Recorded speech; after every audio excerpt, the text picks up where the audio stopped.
Priča o Ivanu. Nekada davno, u parohiji Svetog Levana, u mestu po imenu Ovnova kuća, živeli su žena i muškarac. Posla nije bilo dovoljno, pa čovek reče svojoj ženi: idem da potražim posla, a ti možeš ostati ovde. I on ode na duže vreme, uputivši se daleko na istok, i najzad naiđe na kuću nekog seljaka te zatraži posao. Šta umeš da radiš? Upita seljak. Sve što možeš da zamisliš, Reče Ivan. Zatim su se složili da mu godišnja plata bude 3 funte. Kada je istekla godina dana, gazda mu pokaza te 3 funte. Vidiš, Ivane, Reče. evo tvoje zarade. Ali, ako bi mi je vratio, za uzvrat bih ti dao savet. daj mi ono što sam zaradio. Reče Ivan. Ne, neću. Odvrati gazda. Posavetovat ću te. Reci onda. Odgovori Ivan. A na to će gazda: Nikad ne napuštaj stari put zarad novog. Posle toga su se dogovorili za još 1 godinu rada za istu platu. A nakon toga Ivan ponovo sasluša savet koji je glasio ovako: Nikad ne odsedaj tamo gde je starac oženjen mlađom ženom. Isto se dogodi i po isteku 3. godine, kada je savet bio: Najbolje je uvek biti iskren. ali Ivan ne htede više tu da se zadržava, već da se vrati svojoj ženi. Ne idi danas, Reče gazda. jer moja žena sutradan sprema nešto i ispeće ti kolač da poneseš kući, tvojoj Dragani. A kad je Ivan pošao, gazda reče: Evo ti, da nosiš kući, svojoj ženi. I kad zajedno budete na vrhuncu sreće, tada prelomi ovaj kolač, ali nikako pre toga. Zatim se Ivan uputi svojoj kući, te na posledku stiže do močvare Svetog Ilarija, gde je sreo 3 trgovaca iz Trerina, baš iz njegove parohije, kako se vraćaju sa eksterskog vašara. Hej Ivane, Rekoše oni. pođi s nama, drago nam je što te vidimo. Gde si tako dugo izbivao? Zarađivao sam hleb, Reče Ivan. a sad sam se uputio kući, mojoj ženi. Ma pođi sa nama, i te kako rado te primamo. Ali dok su oni krenuli novim putem, Ivan se držao starog. Preno što su poodmakli, pokraj jedne poljane spopadoše ih razbojnici. Trgovci počeše da viču. Razbojnici! Ivan takođe uskliknu, Razbojnici! a pljačkaši, čuvši Ivana kako viče, pobegoše. Trgovci zatim pođeše novim putem, a Ivan starim, sve dok se ponovo nisu susreli u mestu Marazionu. Pa Ivane, Rekoše trgovci. svaka ti čast, jer da nije bilo tebe, ni nas ne bi bilo. Dođi, odsedni s nama, mi sve plaćamo i rado te primamo. Kada su stigli na odredište, Ivan reče.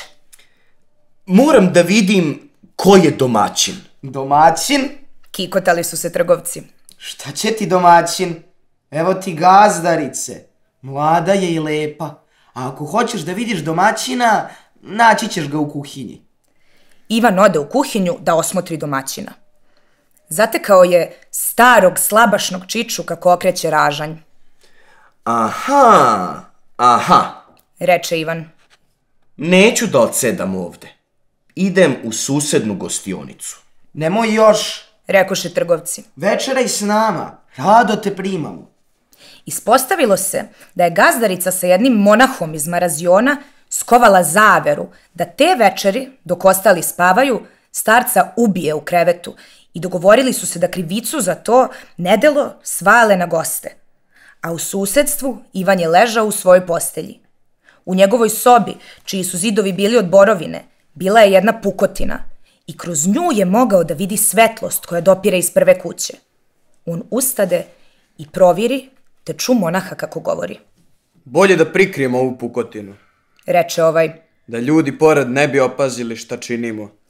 I on leđima zakloni otvor u zidu, a gazdarica ubi starca. Ali Ivan je za to vrijeme izvadio nož, provukao ga kroz pukotinu i odsekao komadić tkanine sa monahove odore. Sledećeg jutra gazdarica podiže uzbunu, objavivši da joj je muž ubijen i kako u kući nije bilo nikog sem trgovaca, svali krivicu na njih, tražeći da svi završe na vešalima. Trgovci odvedoše u zatvor, a onda se najzad pojavi Ivan. Avaj, Ivane, Zavikaše oni. zle smo sreće. Gazda je sinoć ubijen, a nas će zbog toga da obese. Ispričajte sve kako je bilo, Reče Ivan. pa da nađemo prave krivce. Ko bi znao Odgovoriše oni. ko je počinio zločin? Ko je počinio zločin? Reče opet Ivan. Ako ne uspem da dokažem ko je, nek mene obese umesto vas. I on ispriča sve što je znao i pokaza tkaninu sa monahove odore, te tako trgovci behu oslobođeni, a gazdarica i monah uhapšeni i obešeni. Tada svi zajedno krenuše iz Maraziona i trgovci mu rekoše. Dođi da straže kamene šume u parohiji Svetog Burjana. Tu su se njihovi putevi razišli. Iako su trgovci hteli da Ivan pođe s njima, on je to odbio i otišao pravo kući svojoj ženi. Kada ga je žena ugledala, rekla je. Stigao si kući u pravi čas. Izvoli torbu sa zlatom koju sam našla. Na njoj ne piše ničije ime, ali sigurno pripada onom plemiću. Baš sam razmišljala šta da radim dok se ti nisi pojavio. Tada se Ivan setio i trećeg saveta, pa reče. Hajde da pođemo i vratimo je tom plemiću. Otišli su do zamka, ali gospodar nije bio tu. Pa su ostavili torbu kod sluge koji je stražario na kapiji i vratili se kući, gde su mirno nastavili sa životom neko vreme. Ali jednog dana taj plemić svrati do njihove kuće da popije malo vode, a Ivanova žena mu reče.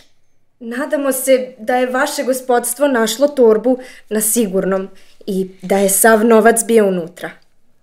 O kojoj torbi to pričate? Upita plemić. To mora biti torba koju sam ostavio u vašem zamku. Reče Ivan. Pođi sa mnom, pa ću vidjeti o čemu se radi. Reče plemić. Ivan i njegova žena otišli su do zamka i tamo pokazali čoveka kojem su dali torbu, a on je morao da je preda i s mesta napusti zamak. Plemić je bio toliko zadovoljan Ivanom da ga je uzeo za svoga slugu. Najbolje je uvek biti iskren. Reče Ivan poskakujući u svojim novim odajama. Kako sam samo radostan. Onda se setio kolača starog gazde koji je trebalo da okusi onda kad je najsrećniji i kad ga je prepolovio, gle čuda, unutra je našao platu koju je zaradio za sve 3 godine.